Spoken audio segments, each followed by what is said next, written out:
My name is Claire and I am 24 years old and I live in Seattle, Washington. I always believed that love was supposed to be beautiful, warm, and safe, but life had different plans for me. It all started when I moved into a small apartment complex downtown after getting my first full-time job at a publishing house. The apartment was old but charming, with squeaky wooden floors and a view of the rainy Seattle streets. My neighbors were mostly quiet, except for one man who always caught my attention.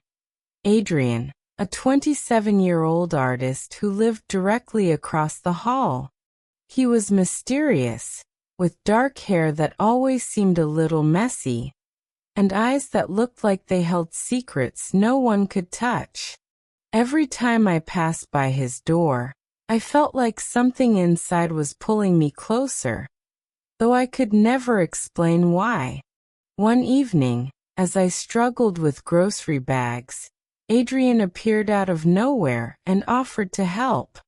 His voice was calm yet magnetic, and for the first time I truly looked into his eyes and felt an instant connection. He carried my groceries inside, made a small joke about my messy apartment, and from that night on, things began to change. We started seeing each other more often, sometimes accidentally, sometimes intentionally. He would invite me to his place where canvases filled every corner, some unfinished, others so breathtaking they looked like they belonged in a museum. But one painting caught my eye more than anything else. It was a portrait of a woman, her face half hidden in shadows, with eyes that looked hauntingly sad. When I asked about it, Adrian brushed it off with a faint smile and changed the subject. That night, curiosity kept me awake because something about that painting felt personal. Almost like a piece of a story he wasn't ready to share. Days turned into weeks and Adrian and I grew closer. He had this way of making the world feel quiet whenever he spoke to me, like nothing else mattered. Sometimes we'd sit on his balcony late at night, sipping coffee while the rain tapped on the railings, and he would talk about his dreams of leaving Seattle one day and traveling the world with someone he truly loved. I felt my heart melting each time he said those words because deep down, I wanted to believe that person was me. But soon I began noticing strange things. Adrian's door was always locked, even when he was home, and he never let me inside a certain back room in his apartment. He told me it was just a storage space for old canvases, but the way he said it made me uneasy. I remember one night when I stayed over, I heard faint whispers from behind that door, like someone softly crying. I froze, my heart racing, but when I asked Adrian the next morning, he laughed it off and said I must have been dreaming. Still, I couldn't shake the feeling that something was hidden behind those closed doors. Despite the unease, my feelings for him only grew. One rainy Friday evening, as thunder rolled through the city, Adrian finally kissed me. It was soft, hesitant at first, but then it became deeper, filled with a kind of passion that made my knees weak. I remember thinking in that moment that no matter what secrets he held, I wanted to be the one he trusted enough to share them with. Our nights together became a blur of whispered confessions, stolen kisses, and laughter that echoed in the quiet hallways. But the mystery of that locked door never left my mind. One evening, while Adrian was out running errands, curiosity got the best of me. My hands trembled as I turned the knob of that forbidden door, shocked to find it unlocked for the very first time. I pushed it open and stepped inside, my breath catching in my throat. The room was filled with more paintings, but these were different. darker, almost haunting. Every single canvas depicted the same woman from the portrait, her face captured in different emotions, crying, screaming, pleading. And then my stomach dropped when I noticed something even more chilling.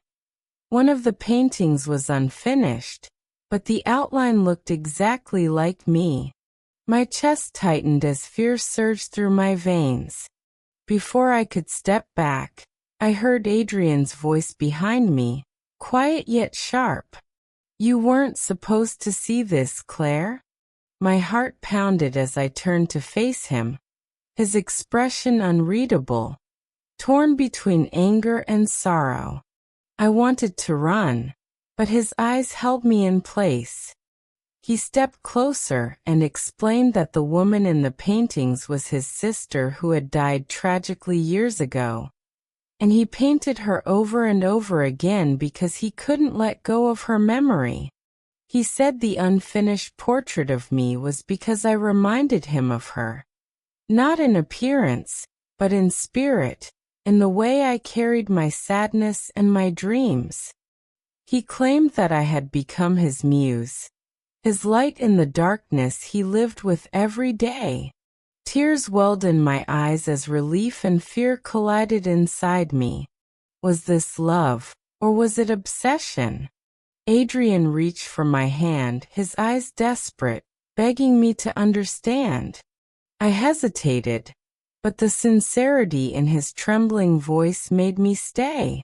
He wasn't dangerous. He was broken, haunted by grief and unable to move forward without holding on to the past. And in that moment, I realized I wasn't scared anymore.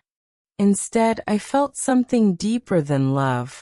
I felt the urge to heal him, to stand by him, even if it meant carrying some of his pain with me.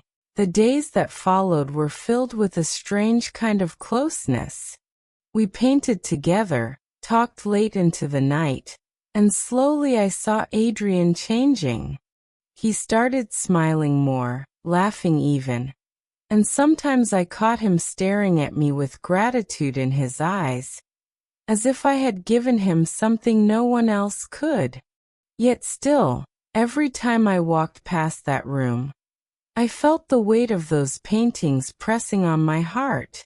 Behind those closed doors lay his past, his grief, and maybe even a side of him I would never fully understand. But love isn't about having all the answers. It's about choosing to stay, even when things are uncertain. And so I stayed, because behind closed doors, I found a man who wasn't perfect, but who needed me as much as I needed him. And in that imperfect love, I discovered something I had been searching for all along. Not just romance, but purpose, the chance to be someone's reason to heal.